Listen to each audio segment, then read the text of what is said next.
Every generation has those talents that transcend the game, ones that define a decade and beyond, even sometimes, of the NBA. They come in many shapes and sizes, from overpowering freak athlete bigs to tall, skilled, and versatile playmakers to high-flying guards that might be psychotic, to forwards that just seem to do everything on the basketball court, to tall wings that do things that are usually reserved for small guards, to small guards with shooting range that completely change the sport, to versatile monster bigs and forwards that dominate the game in different ways. Well, this season we saw the introduction to the next generation defining player, one that honestly has a chance to be the best of them all. Victor Wembanyama just completed one of the greatest rookie seasons of all time. He put up numbers that only Hall of Famers have put up in their prime as a rookie. It's very clear he's a transcendent talent, one that's well on his way to being the face of the NBA, one that is already close to being a top 10 player in the world if he isn't there already, one that's already the best defensive player in the world. Wemby is the face of a new era of basketball and was by far the best rookie and one of the best rookie classes in recent memory. And it's a perfect place for me to start my series going in depth about these rookies and second year players now that they have concluded their first or second regular season of play, and give you guys more solidified thoughts than I did as those seasons played out. But quickly before we go any further, if you're new and like basketball, I'd really appreciate if you would like, subscribe, hit the notification bell, be notified whenever I release a video. I make videos about basketball all the time, and liking and subscribing are the two best ways can help me out in the YouTube algorithm, help support the channel, and help me reach my goal of 10,000 subscribers by the end of the year. Let's try and get 100 likes on this video so YouTube will recommend others. Anyways, let's talk about the dude that already broke the NBA.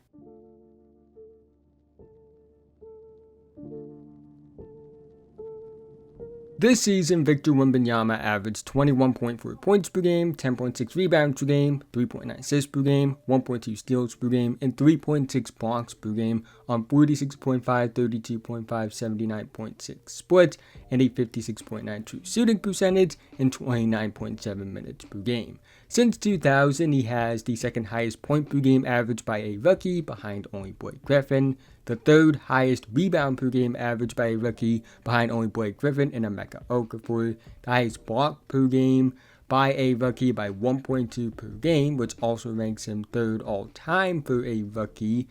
Also, the first rookie in NBA history to lead the league in blocks per game.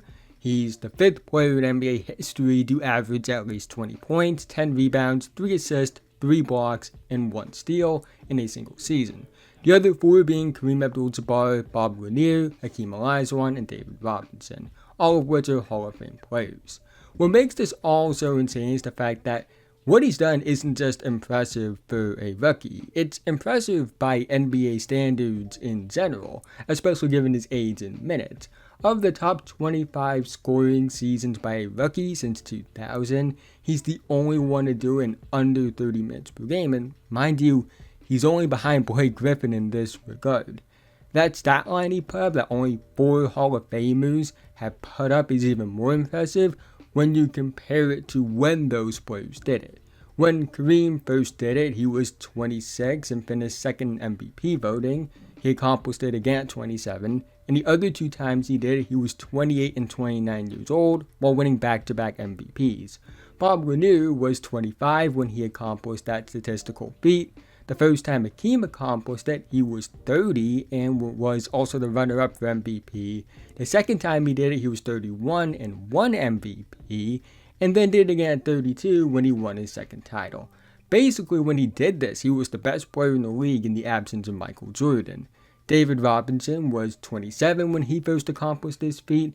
The other 2 times he did it, he was 28 and 30 and the runner-up for MVP in both seasons. So, the youngest anyone has ever accomplished this feat prior to this season was 25 years old. The average age of this statistical feat going into the season was 28.45 years old, including 3 MVPs and 4 MVP runner-up seasons. On top of all of that, all 11 of these seasons the players did it, they averaged at least 36 minutes per game.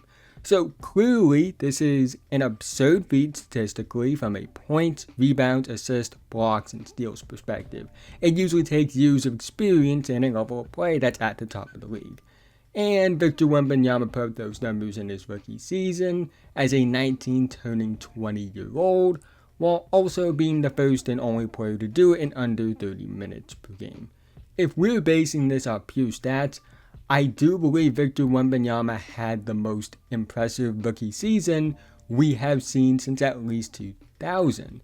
He put up numbers only Hall of Fame players have put up at the peaks of their powers as a rookie. I know his team was awful this season, but I do think he deserved to make All-NBA. He was just that good.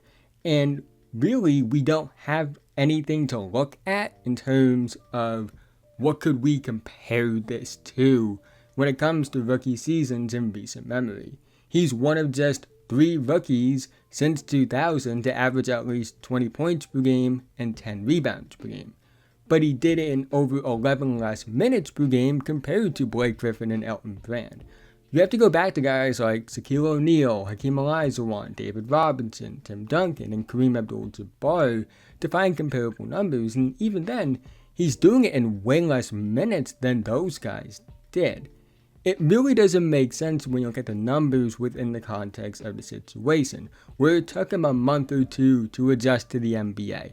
It took a month or two for him to develop chemistry with his teammates, and he was still historically dominant. And mind you, this is only the 4th. I could talk about these basic numbers all day. That alone is a lot to cover. But the tape and the other numbers are even more absurd. Victor Wembanyama was really good at the rim this season, shooting 66.4% at the rim on 6.5 attempts per game. He showcased most of his work as a play finisher, as 72% of his rim production was assisted on. At 7'4", this has fluid movement skills and athleticism that are very hard to contain, combined with touch around the basket, body control and flexibility, and good footwork. That just made him a complete package. He moved very well without the basketball in his hands, but that's not to say he didn't show on-ball ability as well. The handle was there, and I'll talk more about the handle later, but to give you a short summary, it really is something he has no business having at that height. He was great at using pump fakes to leverage drives. He showcased real improvisation around the rim. He was in the 94th percentile in terms of drawing fouls. So you look at a 7'4" big that can thrive as a play finisher, also attack on the ball, and draw fouls. It's really hard not to look at the monster upside he has in this area. And the thing is, Wemby is going to get a lot better in this area. He did all of this while still clearly needing to add strength, and once he adds that strength, it's going to make him probably the best rim pressure threat in the NBA. He has potential that's so dominant as a play finisher alone that I truly believe he could average 20 points per game off just being a play finisher and lob threat, which is really impressive, but also terrifying when you look at it on top of the other aspects in his game. Wemby wasn't perfect as a rookie by any means, but he showcased a legit 3-level scoring upside, and being a mid-range shooter is a key factor in being a 3-level scoring threat. According to Clean the Glass, this season he shot 38.6% on 3.6 short mid-range attempts per game and 32.8% on 1.9 long mid-range attempts per game. Short mid-range attempts being between 4 feet and just within 14 feet, and long mid-range attempts being between 14 feet and just within the 3-point line. These numbers could use work, there's no doubt about it, especially from an efficiency perspective, but also a volume perspective as well. But I also think these numbers are a good baseline to suggest he could grow into a good mid-range shooter. His shot is very hard to contest, and it will be a perfect leverage to open up other areas of his 3-level scoring ability. He doesn't have to be DeMar DeRozan or Jaylen Brown as a mid-range shooter. He just needs to be a bit more aggressive and efficient as a mid-range shooter because he's that good at the rim and has other areas in offense that he can be a monster in. If he gets to low 40s on around 4 to 5 short mid-range attempts and around 35 to 40% on 2, maybe 3 long mid-range attempts per game, he will be unstoppable. And even if he doesn't reach that, he's going to be one of the, if not the hardest player to stop in the NBA if everything else progresses. I do think that if he grows as a mid-range scorer, it will open up the other areas of his game. It will open up rim scoring opportunities as well as three-point opportunities, simply because it's another area defenses have to worry about. Despite what some people might tell you, if you can hit mid-range shots at a good rate, it's a valuable shot, and while Wemby isn't quite there yet, I do see the tools to get there. Now, on the season, Wemby wasn't a great three-point shooter, 32.5% on 5.5 attempts per game, putting him in the 25th percentile for three-point efficiency. He was the second most inefficient three-point shooter among players who took at least 5 per game and also played at least 65 games this season. However, it should be noted that he was awful to start the season from beyond the arc. In his first 28 games, he shot 29% on 4.9 attempts per game. Over his last 43 games, he shot 34.4% on 6 attempts per game. I'll talk about it more because it doesn't apply to just his three-point shooting, but a lot of his three-point misses felt like poor shot selection. He could improve his mechanics a bit, but he has nothing glaringly wrong about his form. At least that's how I see it. He's far from afraid to shoot the basketball, which on its own is a positive sign. His volume being very high at times is a good sign, even if the results weren't always great. The fact he had 5 games attempting at least 10 three-point attempts per game shows me he has the confidence. He can play on and off the ball as a shooter, and I do think long term he's going to be a good one. I see high 30s to low 40s on 6+ attempts per game in his future because his problems as a shooter are fixable, or they're problems that all young players go through. He's already hard to contest, and the only thing holding him back was really just natural things that all young players go through, even generational talent. So on its own, the play finishing, the mid-range, and three-point upside are exciting, and it's what makes Wemby one of the best young players in the NBA. But what gives him the upside to be the best player in the NBA, specifically with his offense, is the creation tools. He has a legit handle, and I'm not talking about a player who can do a few crosses or string a few combos together from time to time, and it's impressive because people that tall aren't supposed to do that. I'm talking about a handle that would make Wemby an effective creator if he was 6'7", let alone 7 foot. It could be a bit loose at times, but I feel like that's nitpicking. It's not as much about the skill, more about just being more aware at times. He has very natural feel when he dribbles. He doesn't predetermine a lot, which is a good sign because that's what determines if a player is a great shot creator or just a limited one. And he has instinctual counters that all shot creators have that are elite. It never feels like he's clunky or awkward when he dribbles. And he does stuff that would be impressive if he was a 6'3" guard, let alone that tall. And he has pretty natural off-bounce creation tools as well. His off-dribble scoring mechanics seem very sound and fluid. He reminds me a lot of Kevin Durant as a ball handler. KD doesn't have quite the handle he did in his prime, but his height does make up for it, and it's still a pretty good handle, even if it isn't the elite top 5 handle that it used to be. And in that regard, I think Wemby is similar, because even though it can be a bit loose at times, the fact that he has an effective handle at that height makes up for the fact that it's a bit loose. But I also see similarities on the ball in terms of creation tools that KD had in his younger days. If Wemby had 60% of the handle he does now, I would still view him as a future face of the league, because 60% of his current handle is still absurd for a 7-foot player.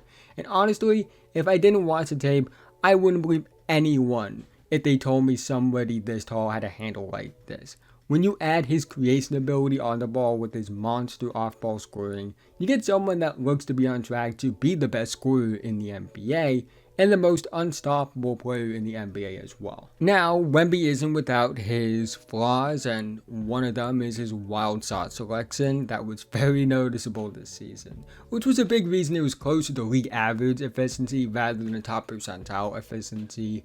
However, that really doesn't concern me at all. It's common for most young players to have shot selection problems early on, especially ones with the volume and responsibility that Wemby has. Wemby had a 32.2 usage rate this year, which was the 6th highest among qualified players in the entire NBA this season. To put that into perspective, that was the highest among rookies. The next closest was Scoot Henderson at a 26.5 usage rate, which ranked 38th in the NBA. It's the second highest usage rate among players this season drafted in the 2020s, behind only Anthony Edwards. On top of that, here are some players who had a higher usage rate than this season: Donovan Mitchell, Stephen Curry, De'Aaron Fox, Trae Young, Jason Tatum, Devin Booker, Nikola Jokic, LeBron James, and Kevin Durant. And it's also the highest usage rate among rookies who have played at least 2,000 minutes ever. That's right, it's higher than what Luka and Griffin have done recently. Higher than guys like Kevin Durant, LeBron James, Michael Jordan, Tim Duncan, David Robinson. It's higher than those guys. And those are elite rookie seasons as well, that he's taking more responsibility on a play-to-play basis than. Also, he's one of just 3 rookies to ever have a usage rate of at least 30. So while we can't ignore the shot selection problems, it also isn't uncommon or the biggest concern. It only makes sense that a player with this high of a usage rate as a rookie would take bad shots. The shot selection was a big reason he wasn't the most efficient player this year, but at the same time, it's not something that I feel like will be a long-term problem. His feel for the game is very high, and it more speaks to common adjustments all high usage players have when they enter the league. Just when you thought it couldn't get any worse, he also has playmaking upside. Now, he does need to clean up things a bit, and I'll talk about that later, but like with the handle, it's not just good upside for a big in terms of playmaking. It's just really good playmaking upside in general. Has the height to see over the defenses. His feel for the game is really good. He's creative as a passer. He can make advanced reads. His vision is great. He's growing in terms of understanding his scoring gravity, the advantages he creates, and how to manipulate defenses. With how great of an offensive player he is already, and the fact that he's only going to get better, it will only expand his gravity as a player, and as a result, expand the amount of advantages he can create. But while he still does have some things to work out, the signs are all there. I think he can be a high-level playmaker, one that can consistently create advantages. I don't know if you want him being your point guard. I think that's a bit of a pipe dream to believe that he could be a 7-foot point guard. It would be terrifying if he could reach that level. It would be unbearable for defense to handle, but he's going to be unbearable for defenses to handle even if he isn't running the point. And being a big that can score the way he does, be a play finisher the way he does, create the way he does, and also be a playmaker is valuable even if they aren't going to be a point guard. Look at Nikola Jokic, who's arguably the greatest playmaker ever.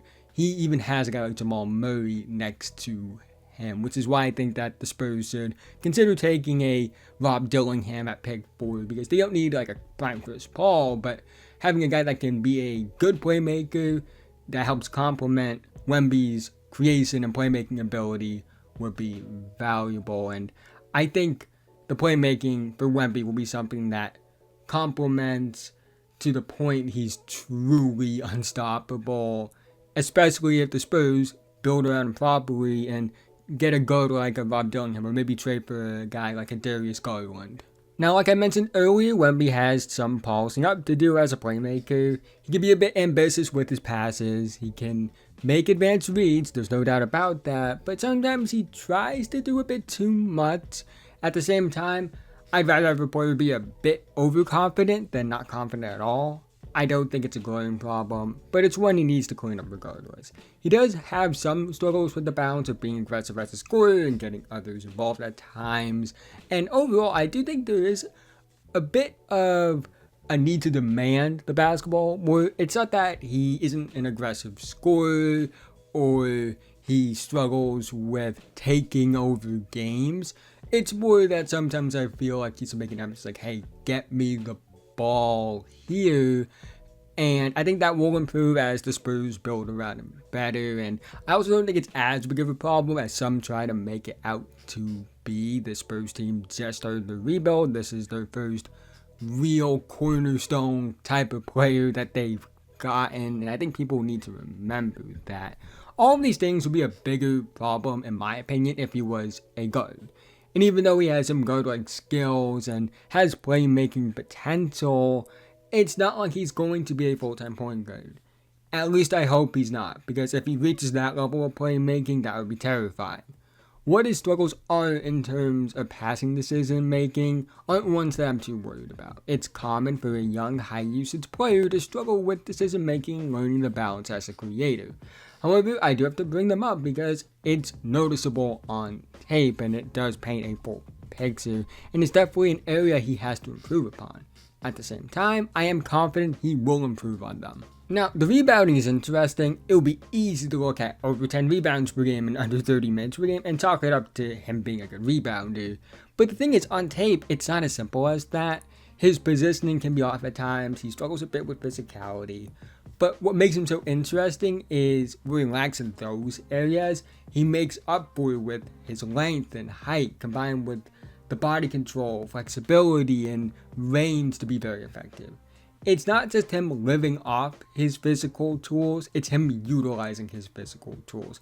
In a way, he reminds me of Shai Gilgeous-Alexander in terms of the concept of not being the strongest guy ever, but where SGA does it is in scoring, where Wemby does it is in rebounding. SGA uses body control, flexibility, and angles to make up for the lack of pure strength, to be able to produce as the best rim pressure threat guard in the NBA over guys who are stronger.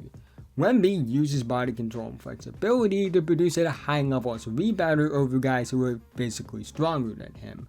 With that being said, I do think Wemby could add a bit more functional strength to his frame, which will only make him a better rebounder, on top of getting more reps to improve his positioning on the glass. Given his physical tools and basketball skill, he has a chance to be one of the better rebounders in the NBA on both sides of the glass, and also specifically on the defensive glass, he could be a monster transition pusher due to his handle, so he can grab and go, which is absurd for somebody that tall. Victor Wembanyama was a defensive monster as a rookie, and that starts with his shot blocking. He led the league in blocks per game at 3.6, which is insane for two reasons. One, he was a rookie, first rookie to ever do that, and two, he did in under 30 minutes per game. Now, it would be easy to say he's 7'4", he should be doing that, but I don't think his height advantage takes away from how absurd the shot blocking is. He's not just camping in the paint and blocking shots. He's blocking on help side, he's blocking at the point of attack, he's blocking jumpers, he's doing it all. He blocks shots nobody else in the NBA can. And when you combine that with pretty good foul discipline, you get the best shot blocker in the NBA as a rookie. And the scary part is he's just getting started. He's only going to get better from here. And this is the floor for him. And they're avoiding him at his floor. Or should I say, they're trying to avoid him at his floor. Not only is he the best rookie shot blocker I've ever seen, he's also the most impressive shot blocker I've ever seen regardless of level in real time. From his production, to the versatility, to the feel as a shot blocker, it's all out of this world, and it's not even half of what makes him an absurd defensive player. So on top of the most impressive shot blocking I've ever seen, he's also one of the best defensive playmakers I've ever seen, because his defense is about more than just shot blocking. He has the most defensive range I've ever seen in an individual player. 7'4" with an 8-foot wingspan, absurd lateral movement skills at his size, which allows him to affect any play, even ones he's not directly involved in. This is what makes him the most feared defensive player in the world. The fact that opposing offenses can't avoid him. He can affect plays that he shouldn't be able to. His presence on the court changes offensive approaches simply by existing in the game setting. He makes even the best players second guess themselves. He changes what a normal standard open look is in the NBA. There really isn't anything he can't do on a basketball court defensively. He does it all. He drops, he switches, he hedges, he plays passing lanes. He's a monster on and off the ball defensively. He has range, he has defensive gravity, he's productive, he's efficient defensively.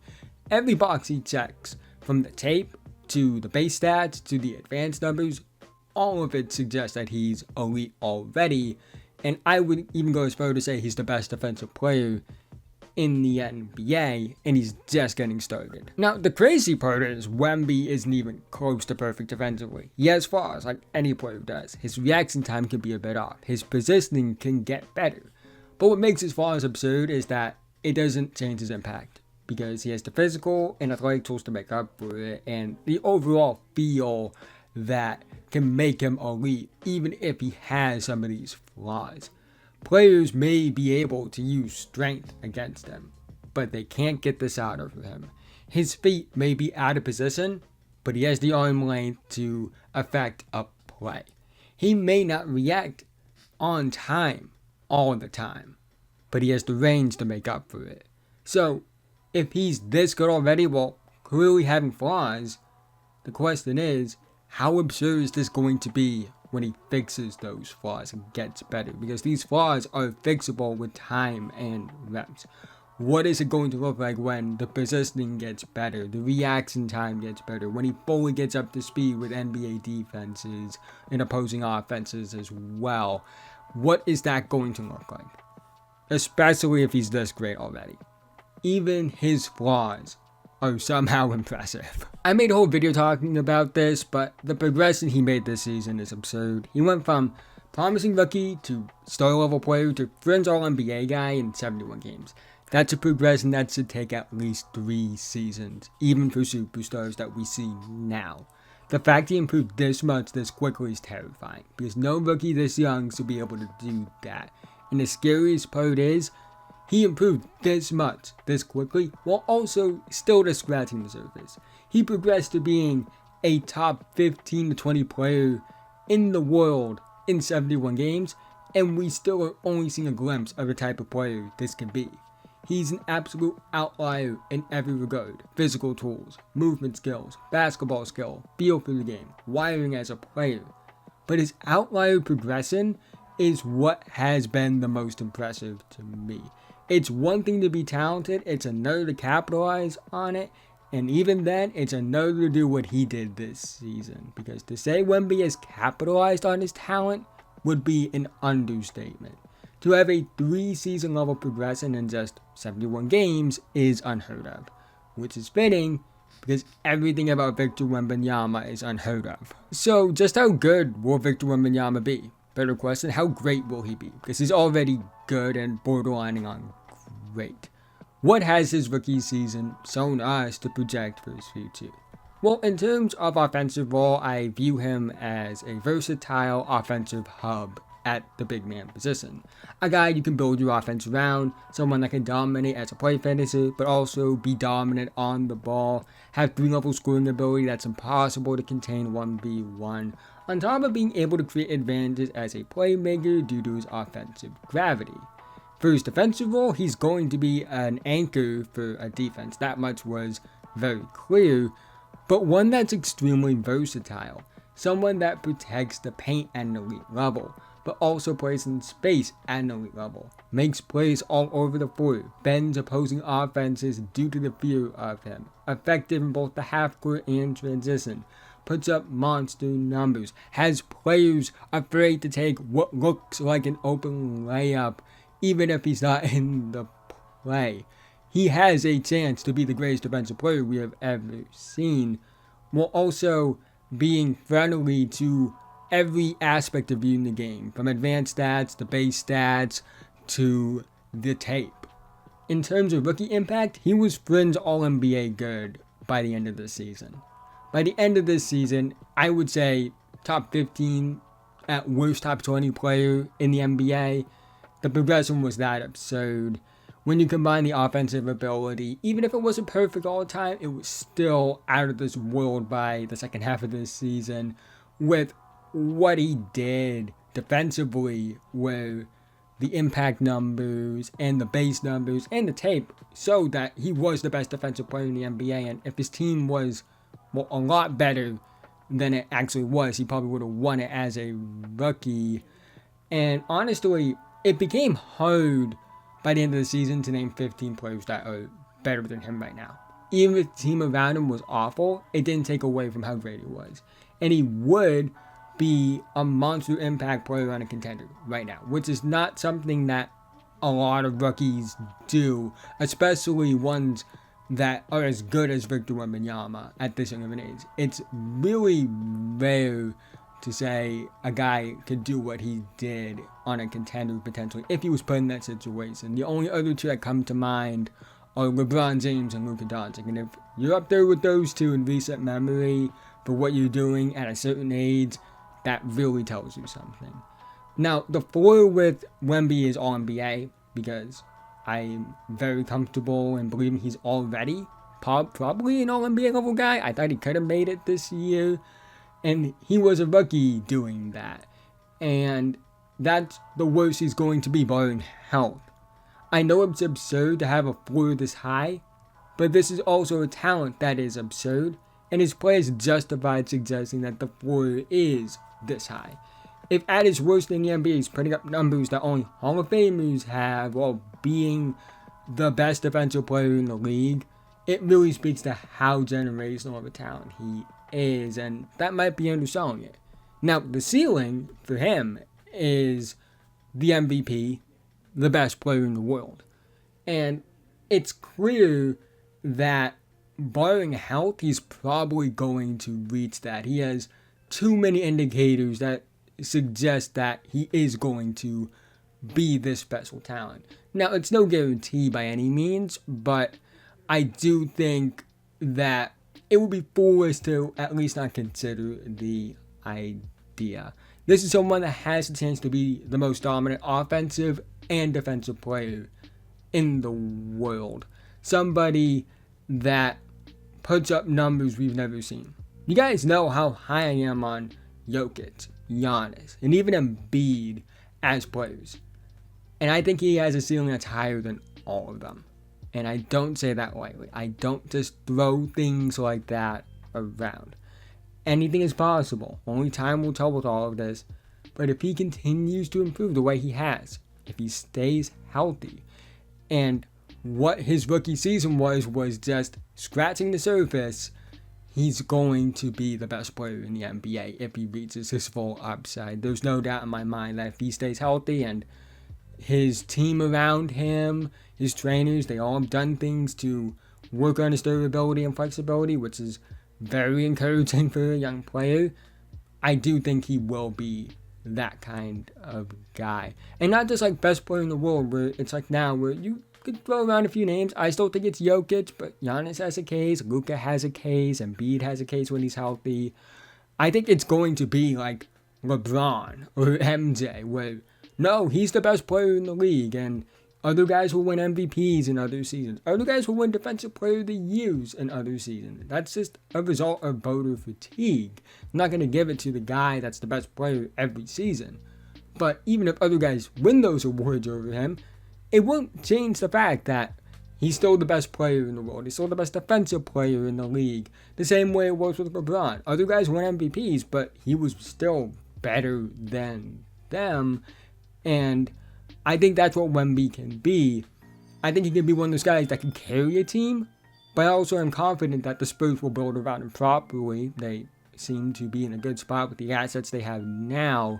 So I think that for a lot of teams over the next 2 to 3 years, they're going to try and really push to get titles, because once he hits his prime, it's going to be unstoppable if he stays healthy. And I think that he has a chance to lead a dynasty.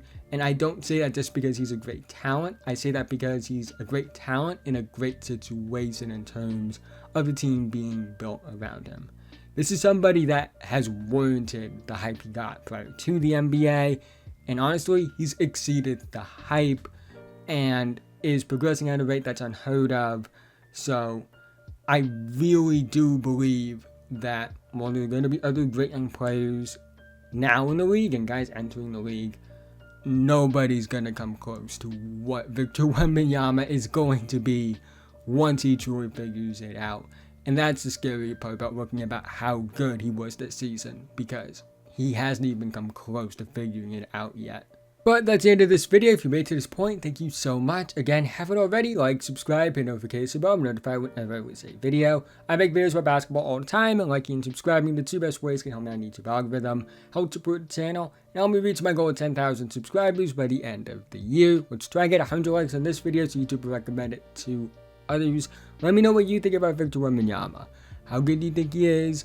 Do you think he deserved to win Rookie of the Year, or win it unanimously? If not, who do you think should have won it? Do you think he should have made All-NBA this year? Because I personally think he should have. How good do you think he's going to be? Do you think he could be the best player in the world? Is he the best player entering the league you've seen as a rookie? And if not, who was it? Because I know I have some older people that watch these videos, so you guys have seen some great players. I'd love to hear all that feedback in the comment section below. Videos are going to be like this more often now, just a heads up. Longer videos are going to take a bit more time, but you're going to be getting a more steady upload rate soon. I moved down to Tennessee. I'm finally getting settled in, so June's going to be a big month upcoming, and I can't wait to see you guys that. But with that being said, have a nice day, and I'll see you guys in the next one.